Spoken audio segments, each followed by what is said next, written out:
In the second year since the contentious 2020 election, Florida has passed a second set of laws concerning election integrity. While critics call it voter suppression, Governor Ron DeSantis announced 5 steps he says will ensure Florida elections remain secure as he signed this year's bill into law.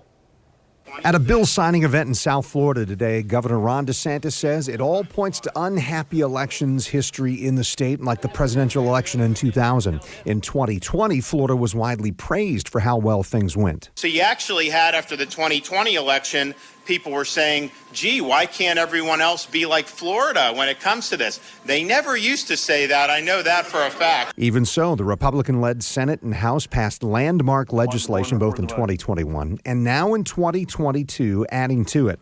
Supporters say it ensures transparent, fair elections with integrity. The most significant change this year may be creating a law enforcement agency specific to elections. So we just want to make sure whatever laws are on the books, that those laws are enforced, and that if people know that we're going to enforce the law, I think everyone will be very happy. So we are creating, for the first time ever, in state government, an Office of Election Crimes and Security to be able to prosecute voter fraud.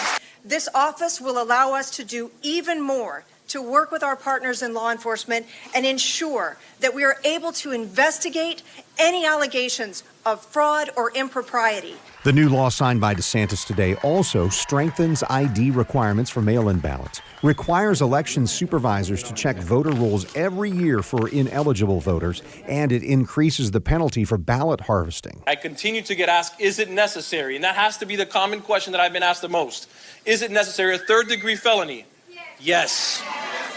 Yes. Florida Agriculture Commissioner Nikki Fried is a vocal opponent of DeSantis and running for governor. The Democrat calls it a voter suppression bill and said last month, this bill creates unnecessary and deliberate barriers to voting. It perpetuates the lie that our elections are not secure. Before the bill passed, the NAACP objected with a letter specifically referencing the new law enforcement component. Quote, especially in light of Florida's extensive history of law enforcement serving directly or indirectly as a tool of voter intimidation and the absence of any evidence of widespread wrongdoing by voters in Florida's elections, these proposals should be rejected. There's one additional element to the new law. The governor spoke at length about Zuckerbucks. All right, what does that phrase mean? I looked to PolitiFact from the Poynter Institute, and they summarized it this way.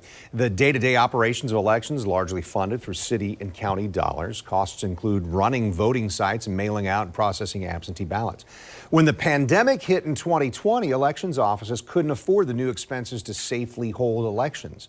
Facebook CEO Mark Zuckerberg donated grant money. Now, a Republican backlash has led to state bans on private funding for future elections. Local elections offices risk not having enough money for the 2022 cycle. No, it's interesting. This is now getting more scrutiny in more recent months. It was not necessarily being talked about hugely when we did it in Florida, but we knew it was important, so we got ahead of it. Now people are talking a little bit more about it, and so Zuckerberg himself has actually come up and said, you know, in 2022, I'm not doing Zuckerbucks this year. You know, I'm not doing it. But, you know, here's the thing. The fact that we ban Zuckerbucks, we don't have to worry about what he wants to do. He can't do it in Florida no matter what.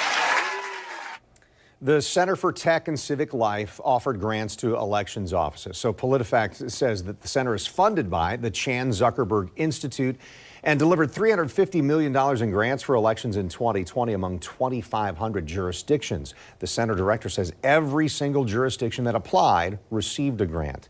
In the law DeSantis signed today, it broadens the prohibition of election supervisors from receiving these so-called Zuckerbucks.